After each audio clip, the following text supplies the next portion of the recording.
오늘은요, 제가, 이번 주 중에 있었던 일을 좀 잠깐 좀 소개를 할까 싶어요. 사람들은 누구나 내가 기억하는 것, 그러니까 내가 보고, 내가 듣고, 내가 경험한 것들, 이 기억하는 것들을 중심으로 사람들은 다 생각하고 판단하게 마련이에요. 그래서 사람들은 내 기억한 것이, 내가 본 것이 맞아, 내가 들은 것이 정확해 라고들 이야기를 해요. 그런데요, 그리고선 이제 내가 보고 내가 들은 것과 다른 것을 이야기하게 되면은 그건 네가 틀렸어 라고 자신 있게 이야기를 하거든요. 실제로 뭐 사실 그렇기도 하죠. 모든 사람들이 다 거짓말을 하더라도 내가 진실한 것을 보고 진실을 이야기할 수 있다고 한다면은 그건 내가 맞는 거죠. 내가 옳은 거죠. 그런데 어떤 경우가 있느냐 하면은 사람이 기억을 스스로가 편집하고 왜곡시키는 경우가 있어요. 그러니까 내가 이 상황에서 기억하고 싶은 것만 기억하게 되는 거예요. 원인은 몰라요. 왜 그런 것만 기억을 하게 되는지 원인은 몰라요. 그러니까 내가 기억하고 싶은 것만이 아니라 그냥 요것만 기억을 하고 나머지는 기억하지 못하는 경우들이 있어요. 그거를 어느 때 알게 되냐면요, 트라우마 상담을 하면 알게 돼요. 트라우마라고 하는 게 뭐예요? 우리 속담에 자라보고 놀란 가슴이 뭘 보고 놀라죠? 소뚜껑 보고 놀라잖아요. 그렇죠? 이게 트라우마거든요. 자라를 보았을 때 어머나 깜짝이야 하고 놀래가지고 막 가슴이 콩닥콩닥 두근반 세근반 가슴이 6근으로 뛰고 다리가 막 두두두 떨리고 이런 경험을 내가 자라를 보면서 했단 말씀이에요.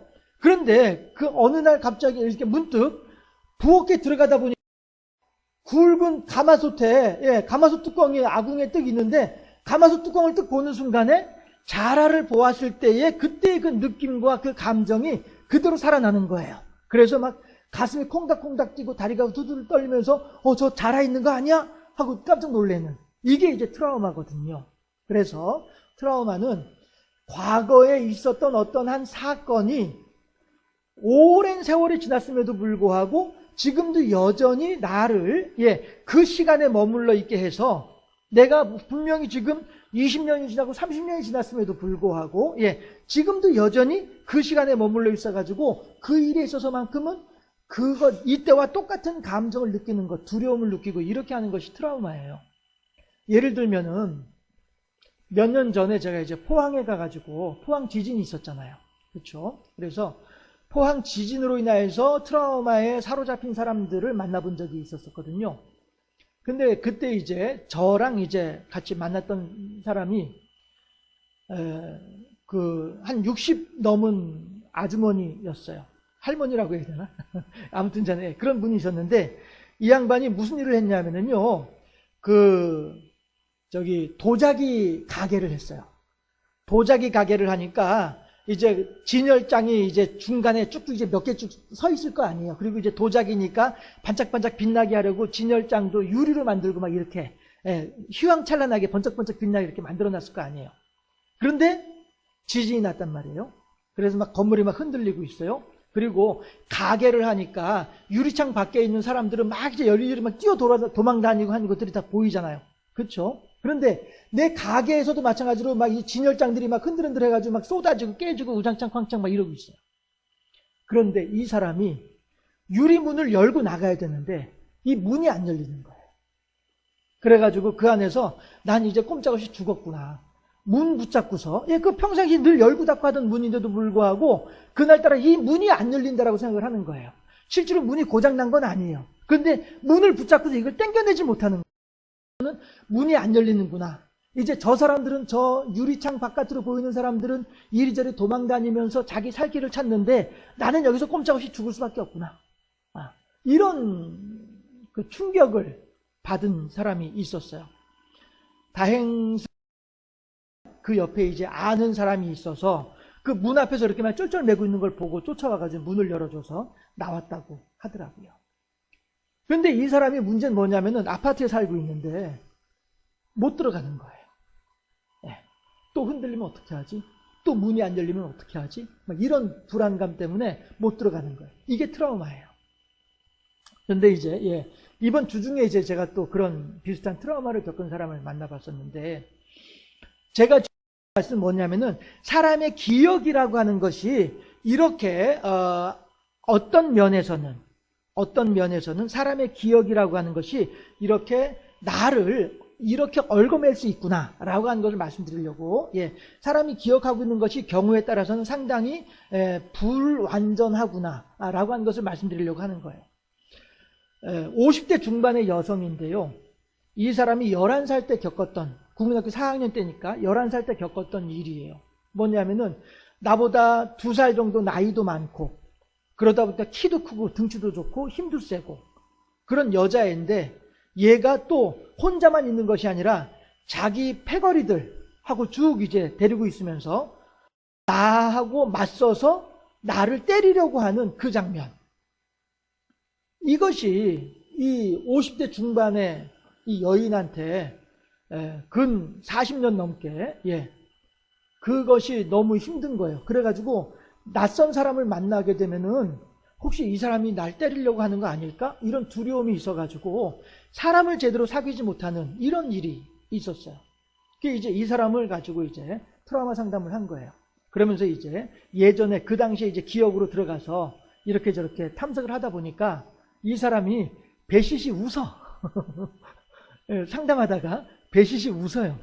왜요? 무슨 일이 있어요? 그랬더니 하는 얘기가, 아유, 그때 그렇게 했었는데요, 지나가는 아주머니가, 동네 아주머니가 이 상황을 본 거예요. 그래가지고 그 상대방, 나보다 나이도 많고 키도 크고 나를 때리려고 했던 그 사람을 막 혼을 내고서, 그래가지고 절더러 너 빨리 집에 가, 이래가지고 자기가 그 자리를 나왔다는 거예요. 그래가지고 이어서 기억이 나는데, 집에 가는 길에 보니까 들에 꽃이 너무 예쁘게 펴 있어서 아주 즐거운 마음으로 집에 갔었다는 거예요.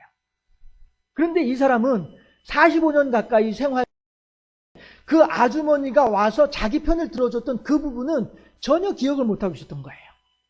그냥 나보다 등치 크고 나보다 힘도 센 그 친구가 나를 때리려고 하는 그 장면에서만 딱 기억이 멈춰 있을 뿐이지, 그 뒤에 아주머니가 나타나서 내 편을 들어주고 얘를 혼내주고 이렇게 해서 내가 상쾌한 기분 좋은 마음으로 집에 돌아갔던 이거는 기억을 못하고 있었던 거예요.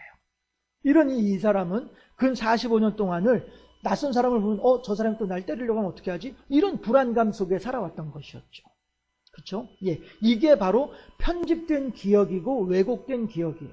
그래서 이런 편집되고 왜곡된 기억은 도리어 사람을 힘들게 만들고 어렵게 만들죠. 해서, 예, 내가 보고 내가 경험하고 내가 기억하는 것이 정확한 것으로 생각을 하고 있지만 그 또한 경우에 따라서는 정확하지 않더라 라고 하는 거예요. 그런데 우리들이 살아가는 세상은 이렇게 정확하지 않은 일들이 널려나 있어요. 넘쳐나 있어요. 사실 신문방송에서도요, 제가 여러분들한테 한 번씩 말씀드리지만은 여러 각도에서 요즘 세상 돌아가는 것을 보고 있으면은요, 지금 신문방송에서 하는 이야기들이 얼마나 한쪽 편만 얘기하고 있는지가 보여요. 예, 그런 게 드러나고 보여요. 한 가지로 예를 들면은 요즘 이제 백신 문제 나오잖아요. 그렇죠? 그런데 여러분들, 백신은 질병관리청에서도 처음부터 그런 얘기를 했었어요. 백신 주사를 맞는다고 해서 코로나에 안 걸리는 것은 아닙니다. 대신에 코로나에 걸리더라도 백신을 안 맞은 사람이 코로나에 걸리면은 위중증, 심지어 사망에까지 갈 가능성이 높지만, 백신을 맞게 되면은 안 맞은 사람은 10명 중에 3명이 사망을 할 가능성이 있으면은 백신을 맞으면은 100명 중에 1명 정도가 사망할 수도 있습니다. 이렇게 얘기를 하는 거예요. 그러니까 백신을 맞으면은 코로나에 안 걸린다는 것이 아니라 백신을 맞으면 코로나에 걸리더라도 보다 수월하게 넘어갈 수 있다. 이렇게 질병관리청에서는 얘기를 하거든요. 그런데 뉴스에서는 그렇게 얘기를 하지 않죠. 백신을 맞았음에도 불구하고 코로나에 걸렸습니다.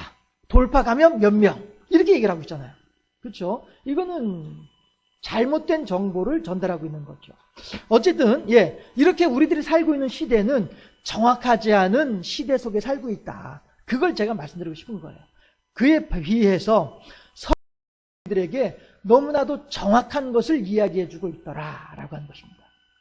그래서, 예, 내가 본 것만 기억하고 내가 본 것만 알고 있고 내가 알고 있는 것만 진실이라고 생각하는 그런 사람들한테는 전도하려고 하면은요, 예수님을 말하고 하나님을 말하면은요, 본 적 없으면서 어떻게 믿어? 이렇게 얘기한 사람들이 있어요. 그렇죠? 예. 그런데 그렇게 말하는 사람들조차도 자기가 기억하고 있는 거, 자기가 본 거, 이거 제대로 된 기억 아닐 가능성이 많아요. 그가 알고 있는 거 잘못 알고 있을 가능성이 많아요. 예. 이재명이라고 한 그 대통령 후보인 그 사람도 그런 얘기를 하잖아요. 나는 처음에 광주에 간첩들이 내려와가지고 광주에서 정말로 사태를 일으킨 줄로 알았다. 왜? 신문방송에서 그렇게만 얘기를 해주니까. 그런데 나중에 알고 보니 그게 아니라는 사실을 알게 됐다. 이렇게 얘기를 하잖아요. 예. 우리들이 알고 있는 것이 정확하지 않은 것일 가능성이 많아요. 그러나 성경은 그렇지 않더라라고 하는 거예요. 성경은 우리들에게 가장 정확한 것을 보여주고 가장 정확한 것을 가르쳐주고 있습니다. 오늘 본문이 특히 그래요. 우리가 오늘 6절까지 읽었습니다만 저는 오늘 1절과 2절에 집중해서 본문을 생각해 보고자 하는 거예요. 그랬는데 이 누가복음은요, 누가 썼냐 하면은 누가란 사람이 썼어요. 누가복음을 누가 썼습니까? 라고 문제를 내게 되면은요, 누가요? 라고 얘기를 하면 돼요. 예. 그런데 이 누가라고 한 사람은 본래 직업이 뭐냐면 의사예요, 의사. 의사라고 한 사람은 1mm 차이를 가지고서도 생사가 갈라지는 그런 일을 하는 사람들이 의사잖아요. 그렇죠? 매우 정확한 사람이 의사란 말이에요. 그러니까 의사로서 이 상황을 보면서 마치 자기 의료 일지 적듯이 그렇게 누가복음을 쓴 거예요. 그러니까 내용이 정확하죠. 예, 여축 없죠. 내가 이렇게 생각하는 이유가 뭐냐면 이것 때문이야 라고 하는 것까지 얘기를 하고 있죠. 그랬을 때에 오늘 본문을 보면은요, 예수님께서 공생애를 시작하신 때가 언제인지를 분명히 보여주고 있어요. 물론 여기 본문에서는 세례 요한을 이야기를 하고 있습니다만은 세례 요한하고 예수님하고는 한 6개월 정도의 그 차이가 나거든요. 그러니까 세례 요한이 예수님보다 6개월 형이에요. 예, 둘이는 친척지간이고요. 예수님하고 세례 요한하고는 친척지간이고요. 세례 요한이 예수님보다 한 6개월 정도 형이에요. 네. 그렇게 해서 세례 요한이 먼저 요단강에서 세례를 베푸는 사역을 시작을 하고 그랬을 때 그 사역이 진행되면서 얼마 후에 예수님께서도 이제 이에게 세례를 받으면서 공생애를 시작하시잖아요. 그렇죠? 그러니까 지금 세례 요한이 공생애를 시작하던 이때를 보면 곧 예수님도 이제 공생애 시작하시겠구나 하는 것을 알 수 있단 말씀이에요. 그런 측면에서 세례 요한이 어느 때 사역을 시작했느냐를 얘기해 주고 있어요. 그런데 1절에 보니까 디베료 황제가 다스린 지 15년째 되던 해라고 얘기를 해요. 그러면 디베료 황제라는 사람은 누구냐 하면은요, 로마의 두 번째 황제가 디베료예요. 로마의 첫 번째 황제는 아구스토이고요. 예, 아구스토 황제가 주후 14년에 황제의 자리를 디베료에게 물려주어요. 그러니까 주후 14년에 디베료가 황제가 돼서 15해가 지났으니까 몇 년도예요? 28년이에요. 주후 28년에 세례 요한이 빈들에서 하나님의 음성을 들으며 세례를 베푸는 사역을 시작하게 되는 거예요. 주후 28년에.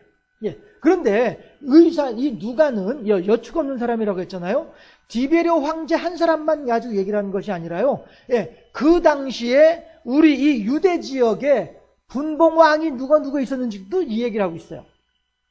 그런데 분봉왕은요, 여러분들 헤롯이 있습니다. 헤롯이. 성경에 헤롯이라는 이름이 여러 명 나와요. 여러 명 나오는데 우선 아버지 헤롯이 있어요. 아버지 헤롯이 있고 아버지 헤롯의 아들 중에 아켈라오가 있고 안디바가 있고 그 다음에 빌립이 있어요.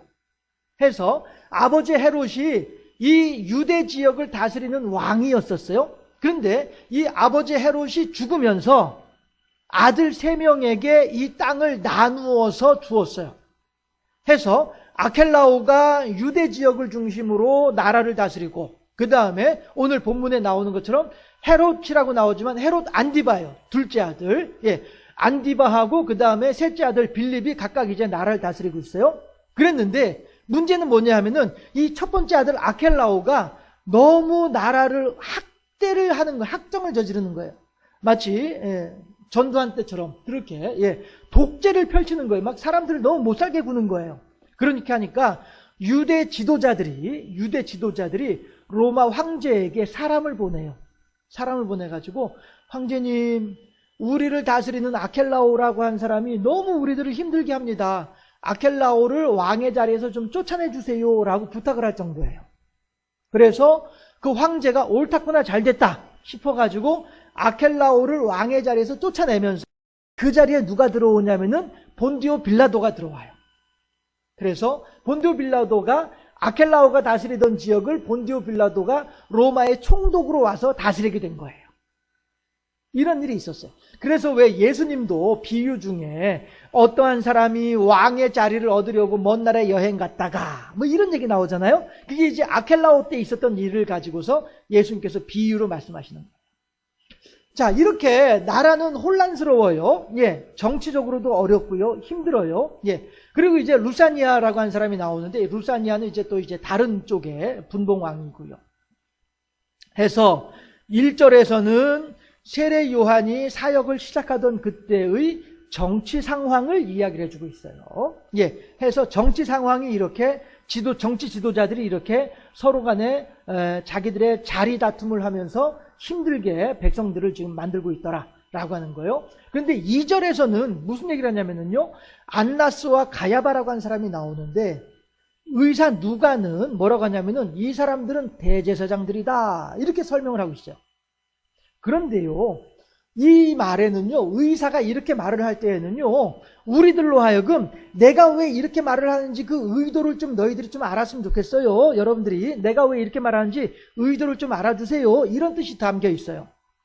아다르고 어다르잖아요. 그런 것처럼 의사 누가가 안나스와 가야바가 그 해의 대제사장들이었더라 라고 말을 했단 말이에요. 이 말에는 함정이 들어있는 거예요. 의사 누가가 일부러 이렇게 말을 적어 놓은 거예요. 무슨 뜻이냐면요, 본래 대제사장이라고 한다면은 제사장들 가운데에서 한 사람을 선출하는 것이 대제사장이에요. 그러니까 대제사장은 제사장들 사이에서 뽑혀 올리는 사람이 대제사장이에요. 그런데 안나스라고 한 사람은 어떤 사람이냐면요, 시리아라고 하는 그 옆에 이제 우리 성경에 두로라고 나오죠. 두로 지역에서 있었던 로마의 총독이 퀴리오스라고 하는 사람이 있었어요. 오늘 여러 사람 이름 나오죠. 근데 그 퀴리오스라고 한 사람이 주후 6년, 7년 이즈음에 안나스라는 사람에게 네가 대제사장 해라고 임명을 해버렸어요.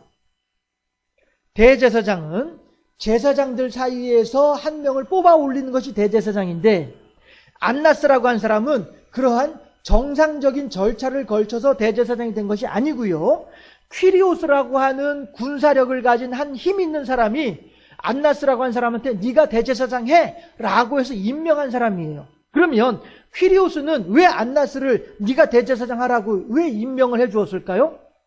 뭐 때문일까요? 안나스가 퀴리오스에게 뇌물 바친 거예요. 나 대제사장 좀 시켜주세요. 나 대제사장 하고 싶어요. 이렇게 뇌물 바친 거예요. 결국에는 우리가 성경에 정확한 내용은 없습니다만은 짐작을 그렇게 할 수 있는 거죠. 예수님께서도 세례 요한도 그렇고요, 그 당시 초대교회 당시에서도 하는 얘기들이 이 매관매직 대제사장직을 막 서로 이제 돈 주고 사고 팔고 한 일들이 있었더라라고 한 얘기도 나오잖아요. 그렇죠? 바로 그 안나스를 이야기하는 거예요. 그러면 이 안나스가 자기가 이제 대제사장의 직을 이제 주 15년도에 마쳤단 말이에요.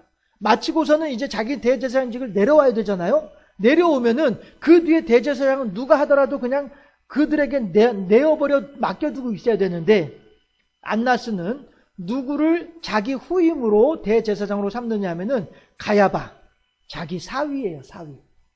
사위를 대제사장으로 세워놓는 거예요. 이 말은 무슨 얘기예요? 사위에 앞세워가지고 자기는 사위 뒤에서 실의 권한을 행세하겠다라고 하는 뜻이 되는 거죠. 그렇게 되는 거죠. 그러면 또 내 사위 가야바를 대제사장으로 삼으려면은 어떻게 하겠습니까? 배운 게 도둑질하고, 안나스는 또다시 이리저리 뇌물 쓰고 이리저리 가서 해가지고서는 자기 사위를 또 이제 대제사장으로 만들어 놓는 거예요. 그리고서는 자, 사위, 자네가 앞에 여기 앉아 있고 나는 자네 뒤에서 실권을 행사하겠네. 이렇게 되는 거죠. 그 증거가 뭐냐면은요, 요한복음 18장 12절 13절에 보게 되면은 여러분 주보 뒤에도 제가 그 구절을 적어놨습니다만은 어떤 일이 생기냐면은 사람들이 예수님을 체포했단 말이에요. 겟세마네 동산에 예수님을 체포했단 말이에요. 체포한 예수님을 데리고 어디로 가냐면은 안나스에게로 가요. 그걸 보더라도 안나스가 실질적인 대제사장의 행세를 하고 있었다는 사실을 알 수 있는 거죠. 이렇게 정치적으로도 1절과 2절에서 의사 누가는 예수님 당시의 사회가 어떠했는지를 보여주고 있는 거예요.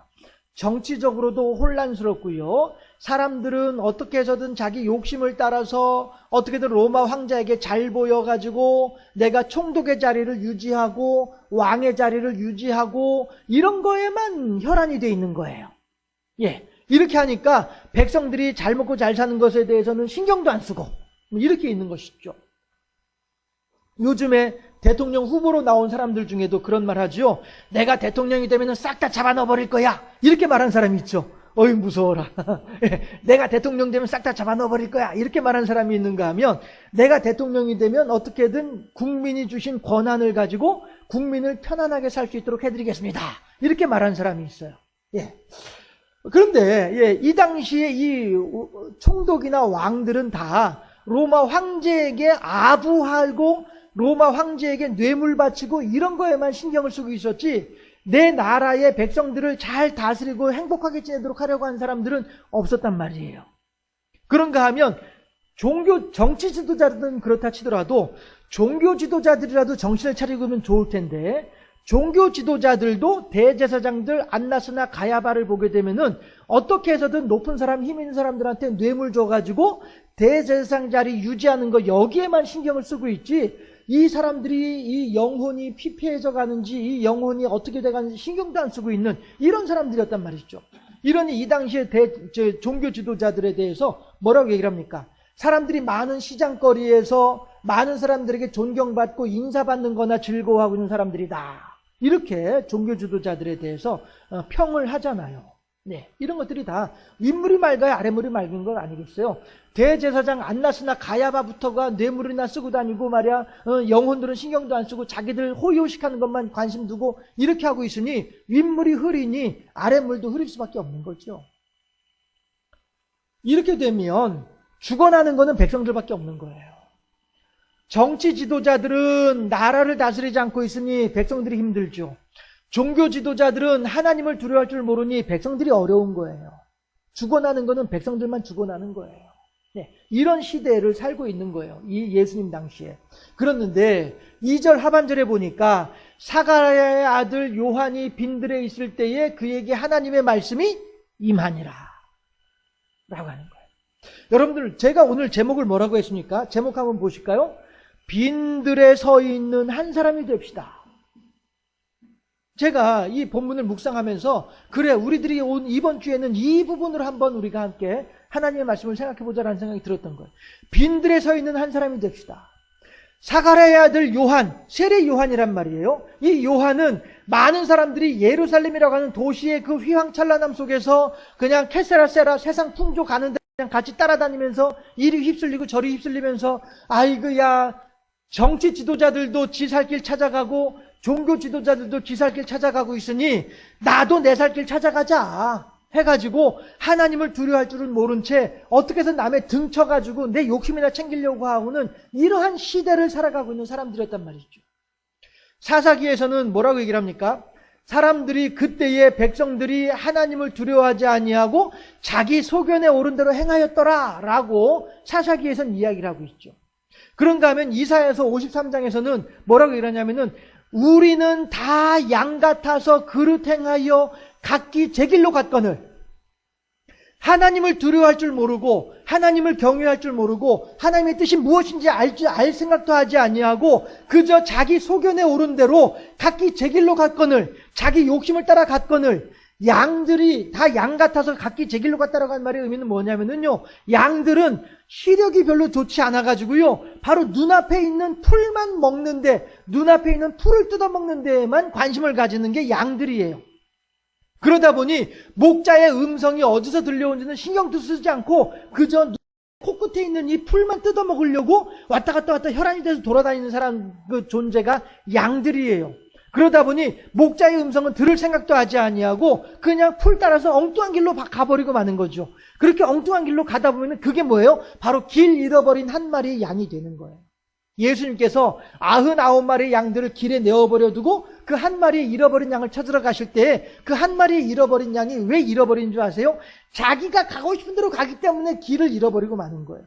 목자의 음성을 따라가는 것이 아니라 눈앞에 보이는 풀을 따라서 가다 보니까 길을 잃어버리고 무리 가운데 떨어져 나가버리고 마는 거예요. 그 이사야는 바로 그 양의 특성을 생각을 해서 하나님을 경외할 줄 모르는 백성들을 향하여 뭐라고 얘기를 하냐면은, 우리는 다 양 같아서 그릇 행하여 각기 제 길로 갔거늘, 각자 자기 가고 싶은 대로 갔거늘, 내 팔 내가 흔들고 네 팔 네가 흔드는 거 아니냐 하면서, 하나님이 어디 있고 사람 뭐가 어디 있어, 그냥 나 혼자 내 하고 싶은 대로 하면 되는 거지 라고 하면서 각기 제 길로 갔거늘, 이것에 대해서 이사야는 그릇 행하였다, 잘못 행하였다, 올바른 길이 아니다. 왜요? 하나님을 주인 삼지 않고 있으니, 각자 자기 소견에 오른 대로 행하다 보니 그때에 하나님이 그들의 주인이 되어지지 아니하고 각자 자기의 소견에 오른 대로 행하다 보니 사람들은 하나님의 뜻을 헤아릴 줄도 모르고 하나님의 뜻이 무엇인지 생각할 줄도 모르고 하나님의 뜻에 따를 줄도 모르고 그렇게 엉뚱한 길로 가면서도 이렇게 하는 것이 올바른 것인 양, 다들 그러는데 뭐 나라고 뭐 안 그러면 나만 손해잖아, 다들 그러는데 뭐, 이렇게 하면서 살아가는 이 세상, 너무나도 혼탁한 세상 아니냐 하는 것이죠. 그런데 그러한 세상 속에서 서로가 그야말로 쉽게 표현해서 미쳐 돌아가고 있는 이 세상 한복판에서 세례 요한은, 사가랴의 아들 요한은 그 예루살렘에 살지 아니하고 홀로 빈들에 나와 있었어요. 빈들이 뭐예요? 사막이에요. 사막이 뭡니까? 아무것도 없는, 먹고 살 수 있는 방법이 없는 곳이 사막이에요. 그럼에도 불구하고 내가 저 무리들과 같이 있기보다는 내가 홀로 떨어져 나와서 이 조용한 곳에서, 경건하게 정갈한 곳에서 오직 하나님과 교제하고 교통하리라. 이게 세례 요한이에요. 그랬을 때에 바로 그 세례 요한에게 2절에서 하나님의 말씀이 임하게 되는 거예요. 그리고 그때 들었던 그 하나님의 말씀으로 말미암아 세례 요한은 이제 다시 예루살렘으로 돌아가죠. 다시 가나안 땅으로 다시 들어가는 거예요. 들어가서 뭐라고 해요? 회개하라, 천국이 가까웠느니라 라고 비로소 담대하게 외치기 시작하는 거예요.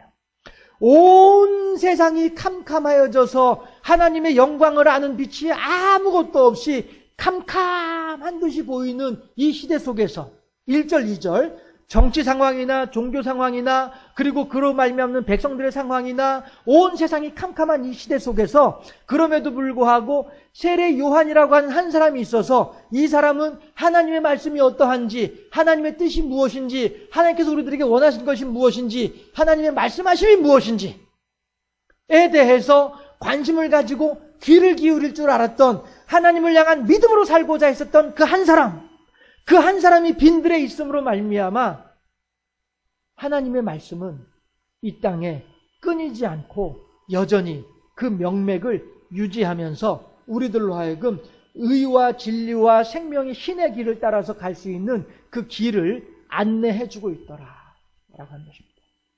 그렇다면 여러분들, 우리들은 지금 오늘을 살아가는 우리들은 어디에 있습니까? 우리들이 살아가고 있는 우리들의 삶의 현장은 어디입니까? 요란벅적지근한, 그리고 악의 다툼이 벌어지고 있는 예루살렘 한복판에 우리들은 서 있습니까? 아니면은 조용하고 정결하고 정갈하여서 아무것도 없는 듯이 보이지만 하늘의 별이 총총하고 하나님의 영광이 가득한 빈들에 우리들은 살고 있습니까? 오늘 우리들의 마음은 어디에 있습니까? 오늘 우리들의 영적인 상태는 어디에 머물러 있습니까? 세상 풍조는 나날이 갈리어도 나는 내 믿음 지키리니, 인생 살다가 죽음이 꿈 같으나 오직 내 꿈은 참되리라. 우리들이 오늘 살아가고 있는 우리들의 삶의 환경은 어디 것입니다. 많은 사람들은 하나님 없이 자기 소견에 오른 대로 각기 제 길로 그릇 행하여 가고 있는 그런 사람들이지만, 아무리 많은 사람들이 그 길로 간다 할지라도 하나님의 생명의 길이 여기 있다고 한다면, 주여 생명의 말씀이 여기 있사오며 우리가 네게로 가오리까 라고 고백하던 베드로처럼 우리들도 그렇게 하나님을 붙잡고 하나님과 함께 빈들에 있을 수 있어야 되지 않겠느냐 라고 하는 것입니다. 하나님은 그렇게 한 사람의 빈들에 서 있는, 그래서 한 사람의 하나님의 말씀에 귀 기울일 줄 아는 그 사람을 지금 찾고 계십니다. 우리들이 어떻게 살아가고 있습니까? 오늘 나는 무엇 때문에 살아가고 있고 오늘 나는 어떤 목적으로 살아가고 있습니까? 하나님께서 찾으신 바로 그 한 사람으로 역할을 하고 하나님께서 찾으신 바로 그 한 사람으로 자리매김을 함으로써 내 삶의 주변에 이 악의 다툼이 벌어지고 있는 내 삶의 주변 환경, 주변에 있는 사람들을 향하여서 하나님의 사랑을 전하고 하나님의 평안을 전하는, 그래서 그들과 그 무리들과 더불어서 하늘에는 평화, 영광이요 땅에는 평화가 가득한 그러한 세상을 만들어가는데 한 몫을 감당하는 그러한 하나님의 사람으로 세워지는 우리 모두가 되어질 수 있기를 주님의 이름으로 축원합니다. 하나님께서는 많은 사람을 찾으시는 것이 아니라 빈들에 서 있는 한 사람, 하나님의 말씀에 귀 기울일 줄 알고 하나님 뜻을 순종할 줄 아는 그 한 사람을 찾으신다라고 하는 것입니다. 따라서 우리들은 우리들의 삶의 자리에서 각자 우리들의 빈들에서 하나님의 말씀을 기다리면서 하나님의 말씀에 순종할 만반의 준비를 하고 하나님께서 무엇이라 말씀하신다 할지라도 거기에 순종할 수 있는 아름다운 하나님의 사람으로 세워짐으로써 하나님께 영광 돌려드리고 많은 사람들과 하늘의 신령한 은혜와 은사를 나누는 우리 모두가 되어질 수 있기를 다시 한 번 더 주님의 이름으로 축원합니다. 기도하겠습니다.